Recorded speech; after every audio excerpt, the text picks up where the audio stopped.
கானா வினோத் ஃபேன்ஸ்க்கு இன்னைக்கான எபிசோடு ஒரு வெறித்தனமான எபிசோடா இருக்க போது. சீரியஸ்லி இன்னைக்கு வந்து விஜய் சேதுபதி கூட அந்த ஸ்டேஜில் நிற்கும் போது பார்த்தீங்கன்னா அவருக்கான அலப்பறை வேற லெவலில் இருக்க போது அப்படின்ற மாதிரி அப்டேட் வருது. அது மட்டும் இல்லாமல் அவருக்கான ஏவி வெறித்தனமான ஏவியை வந்து ரெடி பண்ணியிருக்காங்க.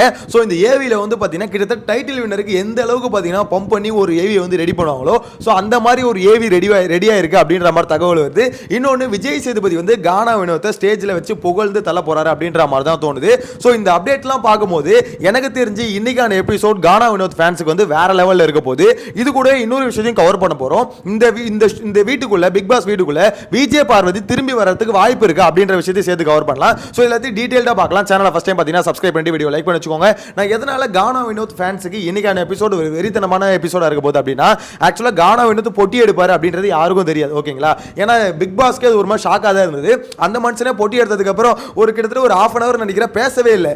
இவன் என்ன பண்றான் ஏது பண்றான் அவரும் பார்த்தீங்கன்னா கன்ஃபியூஷன்லாம் இருந்தாரு. பிக் பாஸுக்குமே ரொம்ப கஷ்டமா இருந்தது. வினோத் என்ன வினோத் இப்படி அப்படின்ற மாதிரி அவர் கேட்கல. ஆனா அவரோட டைலாக்ஸ் எல்லாம் பார்க்கும்போது அவருக்கும் ரொம்ப ஹர்ட்டிங்காக தான் இருந்திருக்கு.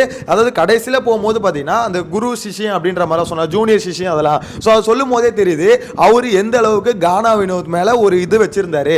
ஆனா கானா வினோத் வந்து எப்படி சொல்றது அந்த ஒரு பதற்றத்தில் அந்த ஒரு முடிவு எடுத்துட்டாரு. ஸோ அந்த முடிவால பிக் பாஸுமே ஒரு ஷாக்ல தான் இருந்தாரு. விஜய் சேதுபதிக்கு அது பயங்கரமான ஷாக்ல இருந்திருக்கு அப்படின்ற மாதிரி தான் ஒரு தகவல் வருது. ஸோ அதனால தான் என்னன்னா விஜய் சேதுபதிக்கு வந்து இன்னைக்கான எபிசோட்ல விஜய் சேதுபதி கானா வினோத்தை புகழ்ந்து தள்ள போறாரு அப்படின்ற மாதிரி தான் சொல்றாங்க. அதுக்காக அவருடைய ஏவியும் பார்த்தீங்கன்னா வெறித்தனமா ரெடி பண்ணிருக்காங்களா. ஸோ இதெல்லாம் பார்க்கும்போது இன்னைக்கான எபிசோட் கானா வினோத் ஃபேன்ஸுக்கு ஒரு சூப்பரான ஒரு எபிசோடா இருக்க போது. ஸோ எல்லாம் விஜய் சேதுபதி திட்டுறது எல்லாத்தையும் ஒரு பக்கம் வச்சுட்டு அதாவது எப்படி இருந்தாலும் இன்னைக்கு திட்டு போறோம் நிறைய விஷயம் இருக்குது. சாண்ட்ரா ஏன் இதெல்லாம் பண்றாரு அப்படின்ற மாதிரி நிறைய விஷயம் திட்டு போறோம். அதெல்லாம் வச்சுட்டு மனுஷன் வந்து கானா வினோத்தை புகழ போறாரு. ஸோ அதை வந்து செலிப்ரேட் பண்றதுக்கு ரெடியா இருங்க அப்படின்ற மாதிரி தான் சொல்ல தோணுது. ஓவராலா பார்க்கும்போது கானா வினோத்துக்கு வந்து சூப்பரான ஒரு இது தாங்க அவர் பண்ணியிருக்காரு. அதாவது ஸ்டார்டிங்கில் பார்க்கும்போது கேட்கும் போது என்ன தோணுச்சு, இந்த மாதிரி கானா வினோத்து பணத்தை எடுத்துட்டாரு ஐயோ அவள் தானே அப்படின்ற மாதிரி இருந்ததுல. அப்படிலாம் இல்லை. ஆல்மோஸ்ட் கிட்டத்தட்ட ஒரு 50 லட்சத்துக்கு மேலே தான் வருதுன்னு வச்சுக்கோங்களேன். அந்த அமௌண்ட்டும் அவர் எடுத்துட்டாரு. இன்னொன்று ஒரு பயங்கரமான பேரோடையும் வெளியே போயிருக்காரு. இன்னொன்று வீக்கெண்ட் எபிசோடில் கிட்டத்தட்ட டைட்டில் வினர் எப்படி செலிப்ரேட் பண்ணுவாங்களோ அந்த மாதிரி கானா வினோத்தை செலிப்ரேட் பண்ண போறாங்க அப்படின்ற மாதிரி சொல்றாங்க. ஏன்னா இந்த சீசன்ல நம்மளுக்கு தெரிஞ்ச ஒரே ஒரு ஆளு ஓட்டிங் வைஸ்ல ரொம்ப அதிகமாக இருக்கு. ஓரளவு பாத்தீங்கன்னா எப்படி சொல்றது இந்த சீசன்ல கேம் விளையாடி இருக்காரு. அதுல வர பிரச்சனையை ஃபேஸ் பண்ணிருக்காரு. அவர்கிட்ட சில பிரச்சனை எல்லாருமே 100% கரெக்ட் எல்லாம் இல்ல. கானா வினோத்துக்கிட்ட சில பிரச்சனைகள் இருக்கு. ஆனா அதை விட அவர்கிட்ட பாசிட்டிவ்ஸ் நிறைய இருக்கு. அவரோட கவுண்டர் ஆகட்டும், அவரோட சாங்ஸ் ஆகட்டும், அவரோட டேலண்ட் ஆகட்டும், ஸோ இது எல்லாத்தையும் டெலிவரி பண்ணிருக்காரு. அப்படின்னும் போது அந்த மனுஷனை நார்மலா கூப்பிட்டு எப்படி சொல்றது ஓகேங்க நீங்க வந்து இந்த மாதிரி வந்து நல்லா பண்ணீங்க அப்படின்னு சொல்லிட்டு நார்மலா மைக்க கொடுத்து பேச வச்சுட்டு அனுப்பாம அவர் ஒரு டைட்டில் வினரை ஒரு செலிப்ரேஷன் பண்ணி அனுப்ப போறாங்க அப்படின்ற மாதிரி தகவல் தான் வருது. ஸோ அதை பார்க்கும்போது எனக்கு என்ன தோணுதுன்னா சூப்பரான ஒரு விஷயம் அப்படின்ற மாதிரி தான் தோணுது. விஜய் டிவி இந்த வேலையை பண்ணீங்கன்னா ஒரு உருப்படியான வேலையா இருக்கும். ஏன்னா நீங்க பொட்டியை வச்சு ஆக்சுவலா எப்படி சொல்றது அமித்தை உள்ள அனுப்பாம இருந்தது, ஆக்சுவலா சில பேரை நீங்க வீட்டுக்குள்ள அனுப்பாம இருந்தது மேபி ஒரு மைண்ட் கேம் ஆடணும் அப்படின்றதுக்கோசம் தான். ஏன்னா அமித் பிரச்சனை இவங்கலாம் வீட்டுக்குள்ள வந்திருந்தாங்கன்னா இந்த கேம் வேற மாதிரி போயிருக்கும். அமித் உள்ள வந்திருந்தாங்கன்னா கானா வினோத்துக்கிட்ட டேரக்டாவே சொல்லி ஆக்சுவலா நிறைய பேர் சொன்னாங்க. இருந்தாலும் அமித் இன்னும் கொஞ்சம் டேரக்டாவே சொல்லியிருப்பாரு டே பொட்டி எடுத்து தொலையாது அப்படின்ற மாதிரி. இன்னொன்னு அதுக்கு அடுத்து பார்த்தீங்கன்னா இவங்க அது வந்து பிரஜன் உள்ள வந்திருந்தாருன்னா சாண்ட்ராவை போட்டி எடுக்க வச்சிருப்பாரு. ஸோ பயங்கரமான ஒரு கேம் ஆனது யாருன்னா இங்கே எல்லாம் அரோரா விக்ரம் இவங்க தான் பார்த்தீங்கன்னா ஒரு மாதிரி கேம் ஆடி கானா வினோத்தை போட்டி எடுக்க வச்சிட்டாங்க.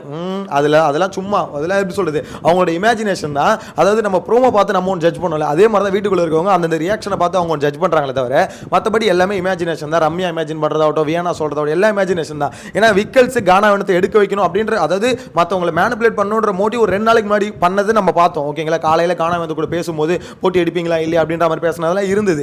ஆனா நேத்து நடந்த சம்பவத்தை பொறுத்த வரைக்கும் பியூர்லி கானா வினோத் பயந்துட்டாரு. அந்த ஒரு பயத்துல இந்த பணம் நம்மளுக்கு தேவை, இதை விட்டுட்டா என்ன பண்றது, இன்கேஸ் டைட்டில் வின்னர் வந்து எப்படி வேணா மாறலாம். ஏன்னா சேனல் எப்படி வேணா கடைசியில் பல்ட்டி அடிப்பானுங்க. ஸோ அப்படின்னும் போது கடைசியில் பல்ட்டி அடிச்சு ஏதாவது மாத்திட்டானுங்கன்னா நம்ம கண்ணு முன்னாடி இருக்க 18 லட்சம் இது ஒரு நல்ல அமௌண்ட் அப்படின்ற மாதிரி ஃபுல் அண்ட் ஃபுல் போயிடுமோ, கையை விட்டு போயிடுமோ. அதுவும் அவர் அவ்வளோ சீக்கிரம் எடுத்துக்க மாட்டாரு. அரோரா போய் கையை வச்சுன்னா அவருக்கு பயம் வந்துருச்சு. சீரியஸ்லி அவர் ஒரு 5 செகண்ட் டிலே பண்ணியிருந்தானா அரோரா எடுத்துட்டு இருப்பாங்க. இவர் தான் அரோரா வந்து பார்த்தீங்கன்னா தள்ளி வச்சுட்டே இருந்தாரு. அந்த சாப்பாடை ஊட்டி அரோரா சாப்பிடு அவங்க வேணான்றாங்க சாப்பிடு. ஏன்னா அவர் டைவர்ட் பண்ணாரு. அரோராவை டைவர்ட் பண்ணி அரோரா இப்போதைக்கு எடுக்க வேணாம் அப்படின்ற மாதிரி அவர் டேரக்டாக தான் சொல்ல. அந்த மாதிரி டைவர்ட் பண்ணிட்டு கொஞ்சம் ரிலாக்ஸ் ஆனோன்னா கொஞ்சம் தான் அரோரா வந்து பார்த்தீங்கன்னா யோசிக்கிறேன் அப்படின்ற மாதிரி சொல்லும் போதே டக்குன்னு போட்டி எடுத்துட்டாரு. ஏன்னா அவர் வந்து ஒரு பயந்துட்டார் எங்கே கையை விட்டு போயிடுமோ, இருக்கிற ஒரு நல்ல விஷயம் வந்து கண்ணு முன்னாடியே இருக்குது, என்னோட கடன் பிரச்சனைக்கு என்னோட ஃபேமிலிக்கு இது வந்து ஓரளவுக்கு ஓகேவான அமௌண்ட் ஸோ இந்த அமௌண்ட் கைவிட்டு போயிடும் அப்படின்ற ஒரு பயம் இருக்குது. அந்த பயத்தில் தான் அவர் எடுத்துகிட்டு போனாரே தவிர மற்றபடி யாருமே இதை பண்ணி அதை பண்ணி எடுக்க வைக்கல. ஆனால் சேனல் ஒரு சூப்பரான கேம் ஆடினாங்க. சேனலை பொறுத்த வரைக்கும் கானா வினோத்துக்கு அவருக்கு வந்து பார்த்தீங்கன்னா தெளிவான அட்வைஸ் கொடுக்கக்கூடிய ஆட்களை உள்ள விடல. அதே மாதிரி சாண்ட்ராக்கு தெளிவான அட்வைஸ் கொடுக்கக்கூடிய ஆட்களை உள்ள வந்திருந்தாங்கன்னா டெஃபினெட்லி சொல்கிறேன், கண்டிப்பாக இங்கே வந்து சாண்ட்ரா வந்து போட்டி எடுத்திருப்பாங்க. ஏன்னா சாண்ட்ராவை பொறுத்த வரைக்கும் ஒரு நல்ல அமௌண்ட்டுக்கோசம் வெயிட் பண்ணாங்களா இல்லை டைட்டில் வின்னர் ஆகிறதுக்கோசம் வெயிட் பண்ணாங்களான்னு தெரியல. பட் எதுக்கோ ஒரு விஷயத்துக்கோசம் வெயிட் பண்ணாங்க, போட்டி பக்கத்திலே போல. ஸோ அப்படி இருக்கும்போது அவங்கள பொறுத்த வரைக்கும் பிரச்சனை உள்ள வந்து நீ வின் பண்றதுக்கு வாய்ப்பு இல்லை, நீ நடிச்சதெல்லாம் போதும் அப்படின்னு நம்ம சொல்லியிருந்தாங்கன்னா அப்படியே பார்த்தீங்கன்னா பொடியை தூக்கிட்டு வெளியே போயிட்டு இருப்பாங்க. ஸோ அதனால தான் சேனல் சூப்பராக கேம் ப்ளே பண்ணிட்டாங்க அப்படின்ற மாதிரி சொல்கிறேன். மேபி கனி உள்ள வந்திருந்தா கூட கேம் மாறி இருக்கும். இப்போ இன்கேஸ் கனி உள்ள வந்து விக்ரம் போயிட்டு விக்ரம் இந்த மாதிரி உனக்கு வாய்ப்பு இல்லை அப்படின்னு சொல்லி தான் விக்ரம் எடுத்திருப்பாரு. சபரி கிட்ட போயிட்டு சபரி நீ கொஞ்சம் டவுட் தான் அப்படின்னு சொல்லி தான் சபரி எடுத்திருப்பாரு. புரியுதுங்களா? கானா வினோத் இருக்கும் பட்சத்தில் யாருமே கொஞ்சம் கன்ஃபார்ம்டாக சொல்ல முடியாது சபரி ஜெயிப்பாரு விக்ரம் ஜெயிப்பாரு அப்படின்ற மாதிரி. ஸோ ஆப்வியஸாக வந்து இன்புட் கொடுத்துருந்தாங்கன்னா இவங்கள யாராவது எடுக்கிறதுக்கு எனக்கு தெரிஞ்சு அதிகபட்ச வாய்ப்பு இருக்குது அப்படின்ற மாதிரி சொல்ல தோணுது. ஓவராலா இன்னைக்கான எபிசோட் ஒரு மாதிரி கானா வினோத்தை செலிப்ரேட் பண்ணக்கூடிய ஒரு எபிசோடாக தான் இருக்க போது.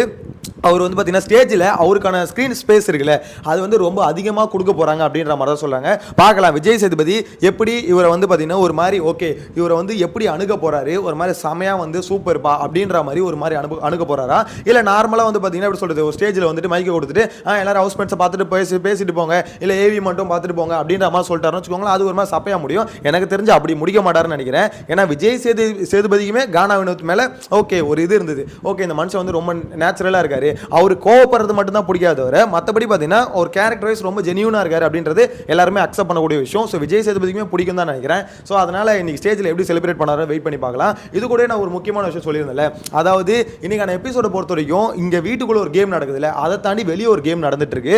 அந்த ரெட் கார்டு மேட்டரை வந்து பார்த்தீங்கன்னா பார்வதி திருப்பி வீட்டுக்குள்ள வரணும்னு சொல்லிட்டு இருக்காங்க. இதை பார்க்கும்போது பார்வதி திருப்பி இந்த வீட்டுக்குள்ள வரதுக்கு வாய்ப்பு இருக்கா அப்படின்ற மாதிரி நிறைய பேருக்கு தோணும். எனக்கு தெரிஞ்சு அதுக்கு வந்து வாய்ப்பு ரொம்ப கம்மி தான். ஆனால் அதை ஆணித்தரமாக பார்த்தீங்கன்னா ஃபுல்லாக தெருக்கி விட்டுட்டு இருக்கானுங்க. எனக்கு புரியல. சோஷியல் மீடியா ட்விட்டர் ஃபுல்லாகவே பார்த்தீங்கன்னா பார்வதி வரணும், ரிவோக்னு போட்டிருக்கானுங்க. டே என்னடா எனக்கு புரியல, இது எப்படி பாசிபிள் கொஞ்சமாக யோசிக்கணும்ல. இப்போ நீங்கள் இந்த அளவுக்கு வந்து ஸ்ப்ரெட் பண்ணி ஒரு மாதிரி பிஆரை வச்சு நீங்கள் வந்து முட்டு கொடுக்கலாம், கொடுத்தா என்ன நடக்கும், பார்வதி திருப்பி உள்ளே விட்டுருவாங்களா? அவங்களுக்கு புரியவே இல்லை. இங்கே நான் தான் திருப்பி எல்லா வீடியோவும் சொல்கிறதா சாண்ட்ரா அடிக்கிறதுக்கு காரணம் சாண்ட்ரா நடிக்கிறாங்கிறது காரணம் அது வேற. ஆனால் இந்த இடத்துல பார்வதி பண்ண தப்புக்கு தான் ரெட் கார்டு கொடுத்தது. அது எப்படி திருப்பி வாங்குவாங்கன்னு நினைக்கிறீங்க? சரி அப்படியே வந்து பார்த்தீங்கன்னா பார்வதி மேலே மக்கள் வந்து அவ்வளோ சப்போர்ட்ல இருக்காங்கன்னு நினைக்கிறீங்களா? பார்வதி உள்ள வரணும் அப்படின்ற மாதிரி நீங்க பிஆர் டீம் வச்சு முட்டு கொடுங்க. அதுக்குன்னு மக்கள் இப்படி தான் இருக்காங்கன்ற ஒரு பிம்பத்தை எப்படி கிரியேட் பண்றீங்க? மக்கள் வந்து ஆசைப்படுறாங்க, ஆடியன்ஸ் ஆசைப்படுறாங்க பார்வதி உள்ள வரணும். டே என்னடா டே இதோ சரியான இதுவா இல்லையா இதெல்லாம் அப்படின்ற மாதிரி தான் இருக்கு. அப்புறம் எதுக்குடா ஊரே சேர்ந்து வச்சு கொண்டாட போது பார்வதி வெளியே போனது? கமருதீன் உள்ள வரணும்னு சொன்னா கூட ஓரளவுக்கு சப்போர்ட் வரும். ஆனா பார்வதி உள்ள வரணும் அந்த அளவுக்குலாம் பெருசாலாம் எந்த சப்போர்ட்டும் இல்லை. அதுவும் இந்த சமயத்தில் எப்படி உள்ள வருவாங்க அவங்களை பொறுத்த வரைக்கும் தெரியும். பார்வதி உள்ள வர முடியாது அப்படின்றது அவங்களுக்கும் தெரியும். அதாவது ப்ரொமோட் பண்றாங்கல்ல அவங்களுக்கும் தெரியும். அவங்கள பொறுத்த வரைக்கும் இதான் சான்ஸ். இப்போ வீட்டுக்குள்ள இருக்கவங்க சாண்ட்ராவை நடிப்புன்னு சொல்லிட்டாங்க. ஸோ இந்த சான்ஸை யூஸ் பண்ணி பார்வதி மேலே இருக்க ஒரு பிம்பத்தை வந்து கட்டமைச்சு மாற்றிடலாம். அதாவது பார்வதி மேலே தப்பு இல்லை, விஜய் சேதுபதி தான் தப்பு பண்ணிட்டாரு, எவிக்ட் விஜய் சேதுபதி அப்படின்ற மாதிரி ஹேஷ்டாக் ட்ரெண்ட் பண்ணுறதாகட்டும். ஸோ இதெல்லாம் ட்ரெண்ட் பண்ணி இதெல்லாம் ஒரு மாதிரி புஷ் கொடுத்து பார்வதி மேலே இருக்க பிம்பத்தை மாற்றி அவங்க மேலே தப்பு இல்லை, விஜய் சேதுபதி தப்பாக முடிவு எடுத்துட்டார் அப்படின்ற ஒரு பிம்பத்தை கிரியேட் பண்ணிட்டா மேபி அவங்க மேலே இருக்க ஒரு நெகட்டிவ் ஷேட் வந்து குறையும் அப்படின்ற மாதிரி நினைக்கிறாங்க. அப்பெல்லாம் குறையறதுக்கு வாய்ப்பு இல்லடா. ஏன்னா பார்வதியோட கேரக்டராகவே இந்த வீட்டுக்குள்ள அந்த ஒரு இன்சிடென்ட் இல்லை, பல இன்சிடென்ட் கேரக்டராகவே அவங்க வந்து பிஹேவ் பண்ணது ரொம்ப நல்லாவே இல்லை, ரொம்ப கேவலமாக இருந்தது. பல பேர் சொல்லி அவங்க மாற்றிக்கல. நீங்கள் இப்போ என்னதான் முட்டு கொடுத்தாலும் என்னதான் சொம்படிச்சாலும் ஒன்றும் மாற்ற முடியாது அப்படின்ற மாதிரி சொல்ல தோணுது. எனிவேஸ் அதெல்லாம் ஒரு பக்கம் தூக்கி போட்டு ஓவராலாக இன்னைக்கான எபிசோடில் கானா வினோத்துக்கான செலிப்ரேஷன் எப்படி இருக்குன்னு நினைக்கிறீங்க? உங்களோட கருத்தை மறக்காம கமெண்ட்ல மென்ஷன் பண்ணுங்க. அது மட்டும் இல்லாமல் இன்னைக்கான எபிசோட ஒரு ட்விஸ்ட்டும் இருக்கு, அதை அடுத்த வீடியோவில் சொல்லிடுறேன்னு. By by.